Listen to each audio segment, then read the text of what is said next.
আজকে রান্না করব কাঁচা টমেটো দিয়ে মাছের ঝোল। তো তার জন্য জমির থেকে না বেশ কয়েকটা টাটকা টাটকা টমেটো আমি তুলে নিয়েছি। তো এইবারে টমেটোটাকে টুকরো করে কেটে নিয়েছি, আর একই সঙ্গে না কয়েক টুকরো আলুও নিয়ে নিয়েছি। তো এটাকে ধুয়ে সাইড করে রেখে দেব, আর তারপর কড়াইতে তেল গরম করে মাছগুলো কিন্তু ভেজে নেব। তো মাছে একটুখানি লবণ আর হলুদও মাখিয়ে নিয়েছিলাম, আর তারপর দেখো বেশ লালচে করে কিন্তু ভেজে নিয়েছি। তো তোমরা না এই রান্নাটা যে কোনো মাছ দিয়েই করতে পারো।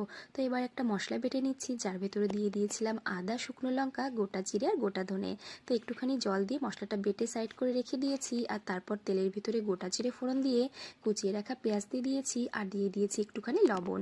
তো পেঁয়াজটা ভাজা হয়ে যেতে যে মশলাটা বেটে রেখেছিলাম সেই মশলাটা দিয়ে হলুদ গুঁড়ো দিয়ে খুব ভালো করে কিন্তু মশলাটাকে কষিয়ে নিতে হবে। তো দেখো মশলা কষানো হয়ে যেতে দিয়ে দিচ্ছি কিন্তু কেটে রাখা টমেটো আর কেটে রাখা আলুটা। এবারে সমস্ত কিছু খুব ভালো করে মিশিয়ে নিয়ে কিছুটা সময় একটু কষিয়ে নেব। তো কষানো হয়ে যেতে এবারে দিয়ে দিচ্ছি গরম জল। তো গরম জল দেওয়ার পরে সমস্ত কিছু খুব ভালো করে মিশিয়ে নিয়ে ঢাকা দিয়ে বেশ কিছুটা সময় রান্না করব। তো যতক্ষণে দেখো আমার আলু আর টমেটো কিন্তু বেশ সুন্দর সিদ্ধ হয়ে গেছে। তো এবারে দিয়ে দিলাম ভেজে রাখা মাছটা।